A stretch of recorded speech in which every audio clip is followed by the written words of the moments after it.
Hello, my friends. Let's talk a little bit more about intervals today. Specifically, we're going to look at intervals of a fourth and intervals of a fifth. Now, we're going to need to expand our conversation about what intervals look like and defining some more terms before we can do your assignments for today. Now, from our experiences with singing intervals in choir class, we have dealt with primarily three types.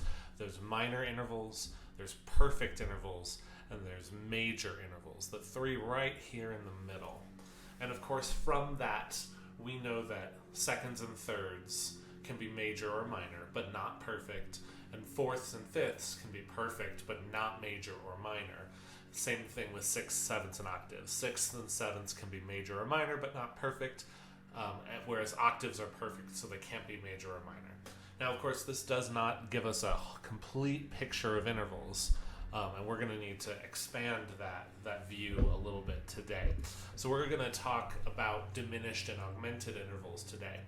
Now, I've made you a handy-dandy chart. This chart describes by interval size, by its number, and by its quality, how many half steps each of these intervals contains. From the smallest over here with diminished, up to the largest over here, which is augmented. Now you'll notice that just like we talked about last time with seconds and thirds, minor seconds and major seconds, as well as thirds, the minor side is going to be smaller, of course, so it's closer to diminished than it is to major. Now, this chart gives you a full idea of how many half steps each interval is comprised of, and what's going to become the difficulty with this now is that because we're adding diminished, perfect, and augmented, you're going to have to start counting really, really carefully. So this chart is going to definitely be your friend as you're going through it. It's in your Schoology account. I will attach it to the assignments as well so that you have it for reference. I've got my paper piano pulled up as well, but the process is going to basically look pretty much the same. We're just going to be having some more complex intervals to look at, so we're going to start using this chart quite a bit. Let's go ahead and start with identification. Now, like before, we're going to have two notes pulled up, either ascending or descending. But now my options are, of course, augmented fourth or fifth, perfect fourth or fifth, or diminished fourth or fifth. So we're gonna have to figure it out. So first things first, is this a fourth or a fifth? Let's ignore half steps and let's just count our steps first. Starting with 1 on our first note always. 1, 2, 3, 4. It's a fourth. And I know it's a fourth without really even having to count because I'm going from a space to a line. If I'm going from space to line or line to space in this particular exercise, it has to be a fourth. Whereas if it's a fifth, it's going to go from space to space or from line to line. Always, always, always. That's how we learn to recognize them quickly. So just looking at this quickly, I can see it's a fourth. Now I'll walk you through how I'm going to use my chart to determine what type of a fourth it is. So we go down to the interval number. It's a fourth. Now my options are diminished fourth, which is 4 half steps, perfect fourth, which is 5 half steps, or augmented fourth, which is 6 half steps. I now need to count the number of half steps between these two notes on my paper piano and see how many half steps I used, and therefore what quality of chord it is. So let's switch over to the piano. We're going from A to D flat. Let's do it. Here's A. And we don't start with 1 this time. This is going to get confusing. You start with 1 when you're counting up the number of your interval, but not when you're counting your half steps. Here's A. 1, 2, 3, 4. And then I got to D flat, right? That's my destination note. 4 half steps. That's a diminished fourth. A diminished fourth.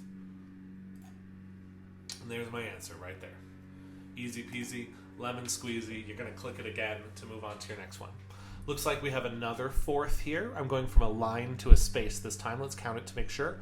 1 is the first note. 2, 3, 4. Okay, from a B to an E. So it's some kind of a fourth. Again, we're going to have to count our half steps. Is it a diminished 4 half steps, perfect 5 half steps, or augmented 6 half steps? We're going from B to E sharp. Let's figure it out. Here's B, and 1, 2, 3, 4, 5 to E, and then up another half step to E sharp, which remember is the same as F because there's no black key in between them. So that's 6 half steps total. 1, 2, 3, 4, 5, 6 half steps. Check over here. Fourth with 6 half steps. That's an augmented fourth. Got it. Here's another fourth from G to C sharp. G to C sharp. Here we go. There's G, and 1, 2, 3, 4, 5, 6 half steps. Again, we go fourth, 6 half steps. That's an augmented fourth. Great. Let's get some fifths up in here. Here's our first fifth of the day. And I know it's a fifth right away just looking at it because it goes from a space to a space. And if I count it, it'll verify. Here we go. Here's 1 with the first note, 2, 3, 4, 5. That's a fifth. Again, when you're counting the distance between the notes, the initial number of the interval, you've got to count this note as 1. But when you're counting the actual interval, the half steps on your piano, do not count the first note as 1.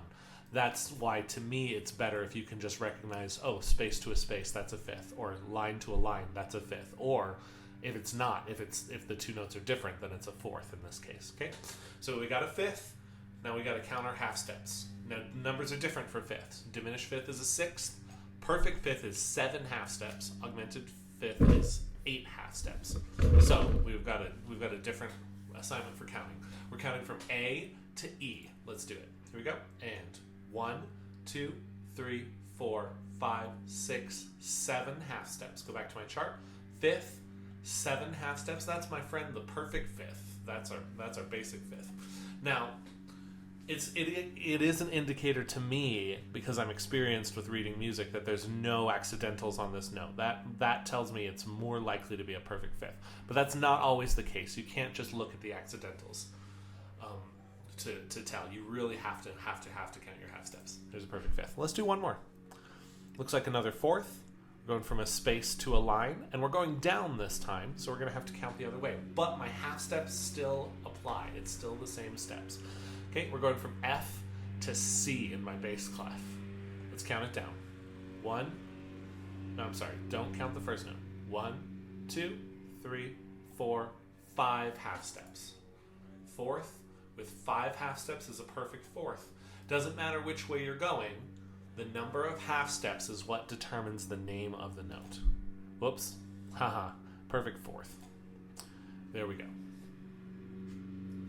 Now, what might confuse you a little bit is that sometimes you'll make an interval augmented with a sharp, and sometimes you'll make it augmented with a flat. Same thing with diminished. Sometimes you'll make it diminished with a sharp, sometimes you'll make it diminished with a flat.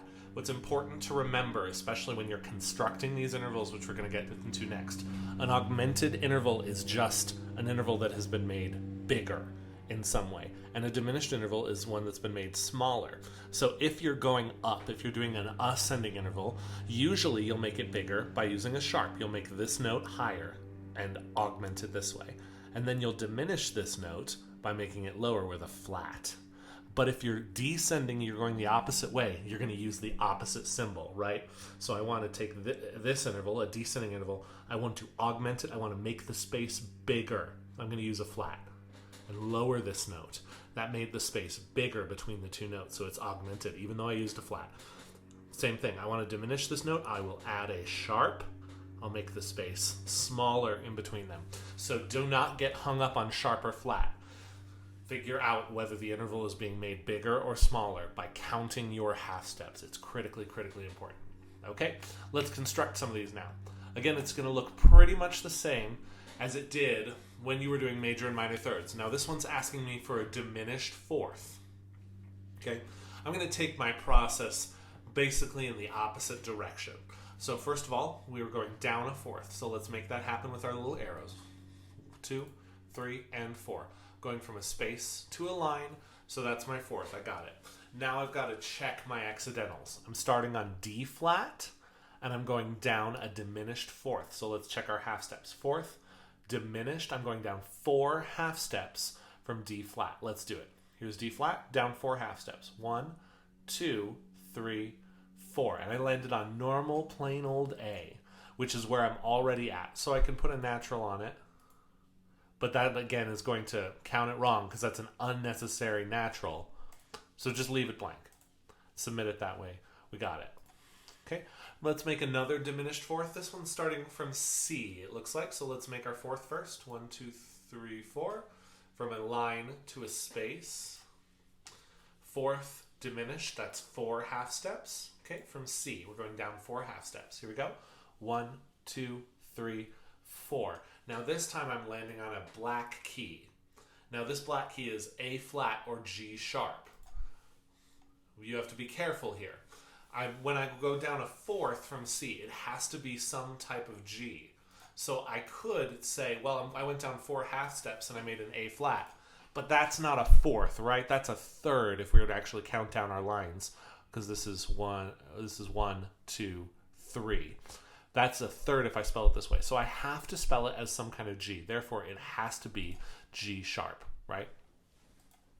And that's the reason that I'm using my cursors first. I'm putting my note on the right line or space. So I know I have to be going from C to some kind of G. And then as I count down my half steps, I figure out how is that G going to be spelled.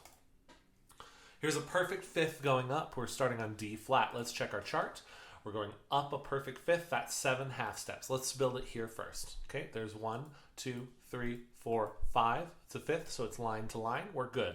It's got to be some kind of A, I know. And we're going up 7 half steps like I determined already. Okay, starting on D flat. 7 half steps. 1, 2, 3, 4, 5, 6, 7. Either A flat or G sharp. I know it's got to be some kind of A, so let's go ahead and make it A flat instead of G sharp. So like I said, if I spell this out with G sharp, then I can't use this answer. Right, it's the correct number of half steps. It's not even an augmented fourth, it's a doubly augmented fourth. And that's something that's more complicated than you need to know about. But it's not a perfect fifth, which is what we were asked for, right? It's got to be some kind of an A. So let's use A flat. Cool, let's do a couple more of these. Diminished fourth again. Let's go down our fourth. Here's 1, 2, 3, and 4 from a space to a line this time. Starting on F flat, we're doing a diminished fourth. That's 4 half steps down from F flat. F flat, remember, is spelled the same way as E, down 4 half steps. 1, 2, 3, 4. Just to normal old white key C. Looks like we're already there. Submit that answer. We're good. Okay, and let's do an augmented fourth going down. Haven't had one of these yet. Starting on this G, let's make a fourth first. 1, 2, 3. So it's 1, 2, 3, 4.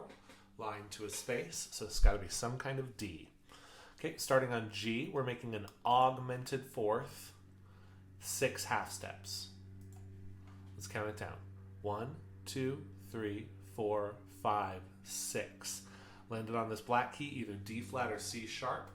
We know it has to be some kind of D, so it has to be D flat. Again, I just made an augmented interval, but because I'm going down, I used a flat. That's more often going to be the way that it goes.